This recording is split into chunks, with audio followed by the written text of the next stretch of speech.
you're in for a real treat tonight.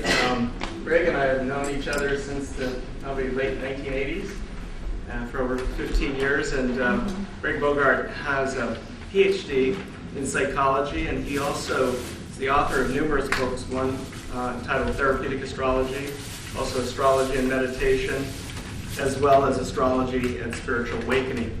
Tonight he's going to be speaking on Predictive and Therapeutic Astrology, and Greg Bogart's from the Bay Area. He has a PhD, as I said, in counseling psychology, but he also has, he's licensed as a marriage and family therapist as well. And he's also a real expert on the astrology of Dane Rudyer, as you'll hear tonight. And he's truly a transpersonal psychologist and astrologer and a good friend. So join me in giving Greg Bogart a warm welcome.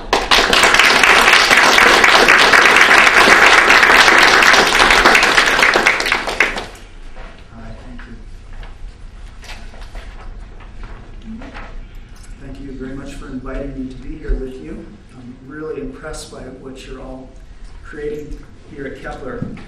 When I started out, there was no school like this. I discovered astrology at a time of confusion when I was wandering around and living in the woods. Astrology found me and helped me find my way. I learned from people I met along the way, especially the wonderful astrologers of Eugene, Oregon, who assisted me when I was living outside Eugene. Then I met my teacher, Andres Tacra, from Venezuela. His first lesson to me was, astrology is a sacred and solemn science. It can enlighten you, or it can make you crazy. It can paralyze your free will, or it can make you a bold, successful, evolved human being. It's up to you. Everything I'm going to say tonight is really just an amplification of that lesson. Then he asked me, why do you want to become an astrologer? And I said, to help people. And he said, yes, that's the reason to become an astrologer. Some years later, I had a student, and I asked her the same question, why do you want to be an astrologer? And she said, so I can be a far-out psychic and blow people away with my awesome psychic predictions. I thought that was quite appalling. But it was at least a very honest response reflecting a common assumption people have, namely that astrology is all about making predictions. But is that what really helps people? If we want to be the kind of astrologers who inspire and uplift people rather than scaring them, if astrology is to be most helpful and therapeutic, we really need to clarify our attitudes toward astrological prediction. We can affirm our ability to see the shape of emerging time using progressions and transits. But the real power of astrology goes beyond predicting what will happen to us. Adding consciousness to the equation changes everything. By anticipating developmental tasks and responding appropriately, we mold the future. So tonight, we're going to explore the themes of predictive and therapeutic astrology. We're going to look at some case examples and consider the interface of astrology, dreams, depth psychology, and alchemical symbolism also. And later, depending on how we're doing with time, we'll explore the practical technique of the new alchemy, which is the combination of astrology, meditation, and visualization. So first, I want to make a distinction between fatalism and humanism in astrology. Many people approach astrology with the attitude that everything is fated to happen, predestined by the planets. So astrologers commonly describe planets as being good or bad, malefic or benefic. And so what I hear people in our field saying all the time is, transiting Saturn is approaching your ascendant, or squaring your moon, or conjunct your sun. That's bad. That's difficult. That's a bad time for career, or health, or love, or housing, or health, or money. Or they say, everything will be better when this Pluto transit is over 2 years from now. This is not a very empowering approach to astrology. But our field has come a very long way from this type of fatalistic mentality. In the 1960s and 70s, humanistic astrology emerged, emphasizing self-awareness, self-actualization, and self-determination.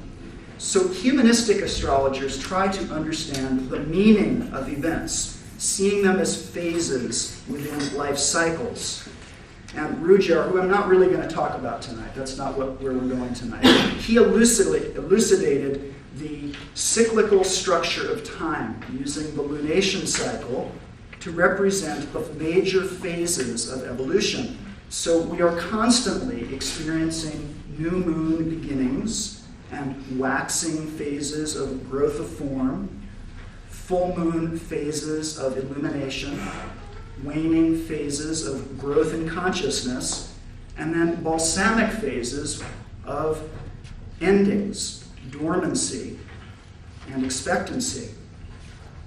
So this cyclical viewpoint takes the pressure off us, because instead of having to predict precisely what is going to occur, we can focus on interpreting events as meaningful phases of evolutionary cycles.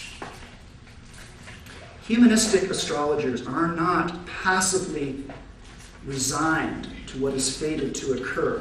We anticipate developmental tasks. We envision possibilities and make things happen.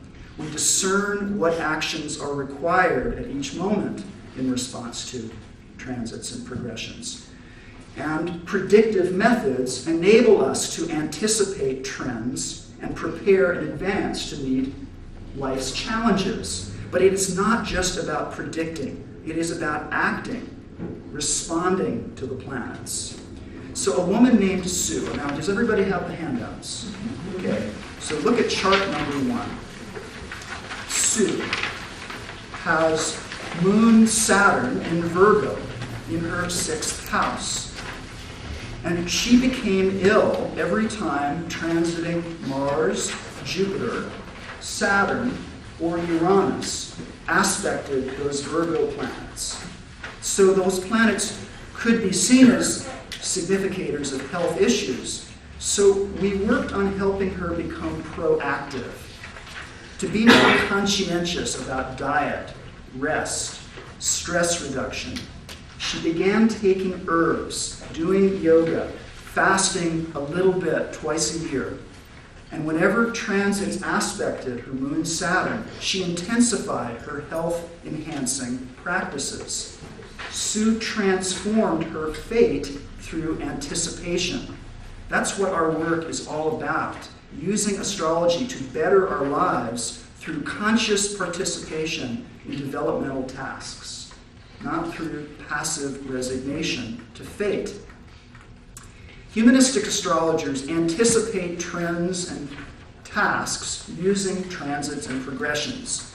And the way we learn to use these methods with skill and precision is by looking backward. Before we look forward, we need to look backward, studying events that have already occurred and finding correlations with our natal patterns, our progressions and transits. And in this way, we learn to assess the possible outcomes of future transits and progressions. I've made the assumption coming here tonight that most of you are fairly knowledgeable about transits. So I thought I would focus instead for a few minutes on the techniques of secondary progressions and solar arcs, solar arc directions. Secondary progressive contacts portray major themes of the period of life in which they occur. So look at chart number 2, Liz. At age 18, her progressed sun was conjunct Saturn in her 10th house, age 18. She got her first job and became responsible for herself for the first time. And her Saturn, natal Saturn, is in Leo. Her father, Saturn, had heart problems. Leo rules the heart. And so at that time, she realized she needed to think about supporting herself and accomplishing things. she became more serious and saturnine, and her ambitions began to form. So it wasn't this dreadful thing, progressed Sun conjunct Saturn. It was becoming a more serious young adult. During her college years, she had progressed Mars opposite Neptune. During that time, she had low self-esteem, used a lot of drugs, and was very confused. She got involved with a cult, which drained a lot of money from her bank account. See Neptune in her second house? Progressed Mars opposite Neptune. So at that time, she felt like she was falling apart. It was a more Neptunian period. Then at age 20, progressed Mars reached conjunction with natal Venus, and she fell in love with the man that she later married.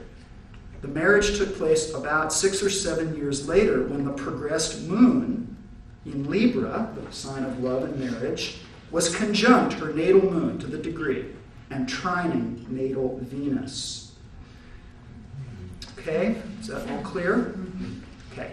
At the time of consultation, Liz's progressed Sun was at 24 Leo 41 minutes, closely sextile natal Jupiter in the 9th house. She had just finished her thesis for her master's degree. Now look at progressed Jupiter. Jupiter had progressed forward to 29 Gemini, 33 minutes. So for the next 5 years, the progressed Sun was forming a sextile to progressed Jupiter, as well as natal Jupiter. So the period between progressed Sun sextile natal Jupiter and progressed Sun Jupiter sextile could be considered one extended Sun-Jupiter period of potential growth, potential advancement through education.